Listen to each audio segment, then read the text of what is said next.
जय श्री राधे महाराज जी। महाराज जी, मुझे मेरी पत्नी के प्रति बिल्कुल भी आकर्षण नहीं आ रहा। दूसरी स्त्रियों के प्रति मन आकर्षित होता है। नहीं मन को होना समझाना, चाहिए। नहीं, किसका समझाते प्रश्न है? समझाते थक गया। हाँ, नहीं, बिल्कुल नहीं होना चाहिए बच्चा।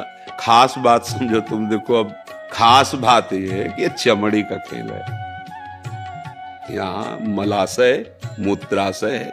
कुछ खास बात कहीं सोने के नहीं लगे अंग, कहीं हीरा जवाहरात के अंग नहीं बने, सब मांस के बने और सब मलमूत्र के द्वार हैं। केवल वो बुद्धि मलिन हो चुकी है, इसलिए आकर्षण है। तो उस आकर्षण को मिटाने के लिए हमारे शास्त्र ने पाणि ग्रहण संस्कार ब्याह का कि आप सीमित होकर करोगे तो एक दिन आपको अपने आप वैराग्य हो जाएगा। सच्ची मानो ना, आप एक पत्नी में आसक्त हो जाइए, कुछ दिनों के बाद आपको घृणा होने लगेगी। यार क्या है इसमें, आने लगे, क्योंकि इसमें सुख लगे। तभी देखा है हमने, गांव में देखा है, थोड़े थोड़े संतान हो गए, दरवाजे के बाहर चारपाई में लेटने लगे, अपने आप संयम में आने लगे। धर्म, अगर आप दूसरी माताओं बहनों की तरफ देखोगे तो ये लिख लो हमारी बात, तुम्हारी कामाशक्ति बढ़ती जाएगी और तुम्हें ऐसा विश्वास होगा कि इसमें सुख है, और वो ऐसी जगह फंसाएगा कि तुम्हारी फिर जो हालत होगी ना अंदर से ना बाहर से तुम झेल नहीं पाओगे। पक्की बात है, पक्की बात। जब बिगड़ जाएगा ना आचरण तुम्हारा, तो फिर ना अंदर सुधर पाओगे ना बाहर तुम रह पाओगे। जो पराई स्त्री पर नजर डालते, कितने दिन छुपोगे? एक दिन जब चौड़े पे आओगे तो कोई ना कोई है ना उस स्त्री का, भाई होगा, पिता होगा, पति होगा, कोई ना कोई तो है संरक्षा में। और कोई नहीं है तो काल है। काल तुम्हें ऐसी जगह फंसा के नष्ट करे, होश उड़ जाए। व्यभिचारी की कभी भी सुख शांति सदगति नहीं होती। अगर ब्याह हुआ है तो अपनी पत्नी में ही भगवत भाव करके, प्रभु इसी रूप में आए, हमारे अंदर चाह थी भाई कोई साथी मिले तो इसी रूप में आए हैं बस। और शांत, ये उद्दंडता अगर बनी रही तो दुर्गति पक्की है, पक्की। इसलिए मतलब ये नेत्र चराना बंद करो। ये नेत्रों को जो चराना होता है ना, हाँ, ये दैवी शक्ति है। जितना बुरा देख करके सोचोगे उतने तुम्हारे सुकृत नष्ट हो जाएंगे और आगे तुम्हें दुख मिलेगा, पक्का। इसलिए बहुत होश में रहो, बहुत होश में। जरा सी गलती तुम्हारे कई जीवनों को नष्ट कर देगी। देखो, एक बीच में हमें किसी ने बताया था कि वहाँ कोई स्कूटी से लड़की जा रही थी, उसकी स्कूटी खराब हुई और 4 लोग ट्रक वाले ऐसे खड़े थे, जो काम दुकान जानते हैं, ले गए और गंदे आचरण करके तेल डाल के उसे जला के मार दिया। दूसरे दिन पता चला कि सुबह उनको वहीं गोली मार दी थी, वहीं मार दी गई थी।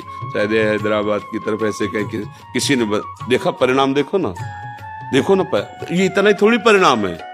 ये तो यहाँ का हुआ व्यवस्था।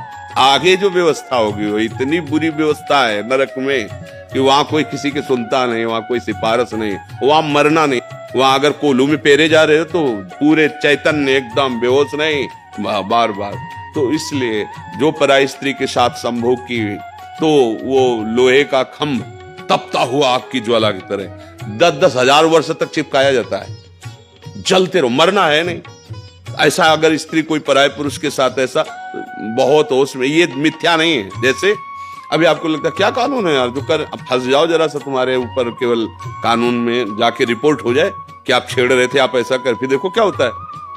अगर आप प्रमाणित पाए गए तो आपको सजा हो सकती है, आजीवन कारावास या जो भी दंड मिल सकता है। तो है ना दंड विधान, तुम्हारी मनमानी से थोड़ी है। ऐसे ही ये भागवतिक दंड विधान जो नरक, अरे कहाँ नरक स्वर्ग, ऐसा नहीं है। जेल है ना भारत में, दंड विधान है ना। अरे बोले कौन देखता है किसकी, तो जब यहां पकड़ के जाते हैं ना तो पिटाई चौराहे पे नहीं की जाती है। ऐसे नरक एकांत में भला है, वहां जाके सड़ाया जाता है।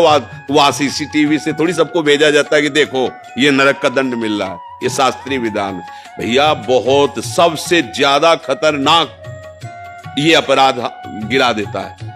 क्योंकि मनुष्य शरीर में स्त्री शरीर की तरफ या भोगों की तरफ आकर्षण और शासन न रह पाने के कारण आज तो मनोरंजन समझा जाता है।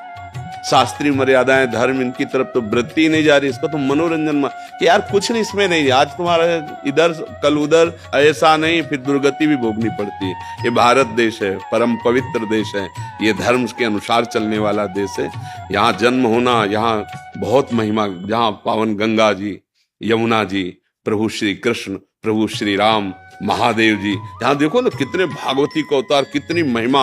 और ऐसे देश में पैदा होके विदेशी आचरणों का अनुकरण करे, बहुत सावधान, बहुत सावधान, ये गलती होने ही ना पावे।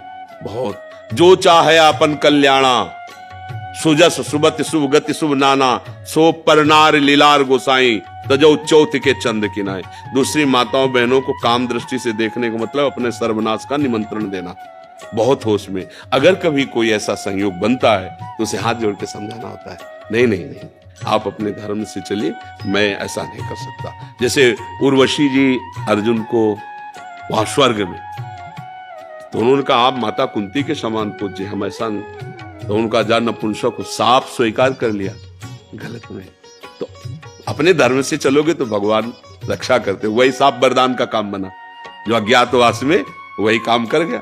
नहीं तो कैसे इतने बड़ा महारथी छुपता। देखो वो लगा साप दे दिया, पर धर्म से थे तो वरदान का काम बन गया, अज्ञातवास में वो काम आ गया। इसलिए धर्म से चलो, कभी हानि होने वाली नहीं। बहुत अच्छा भी आपका हृदय है जो आप अपने दोष को पकड़ पा रहे हैं और उससे निवृत्त होना चाहते हैं। कभी ऐसी गलती मत करना। नहीं नहीं, ये सब वो भयानक पाप है जो मतलब बिल्कुल नष्ट कर देते हैं। आज समाज इस बात को नहीं देख रही।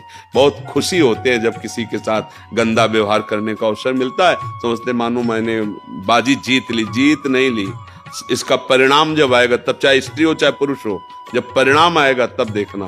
थोड़ा हमारे मालिक के दरबार में रजिस्टर विलंब से खुलता है। अनंत ब्रह्मांडों के जीव हैं, पर जिस दिन खुलेगा तुम्हारे पुरखा पानी पा जाएंगे, पक्का समझ लेना। वो आग कोई घूस नहीं चलती और कोई वकालत नहीं चलती, सीधा और करेक्ट। भ्रम नहीं हो सकता। ऐसा नहीं कि मैंने ऐसा नहीं किया था, ऐसा नहीं है। वो तुम्हारे हृदय में बैठा है।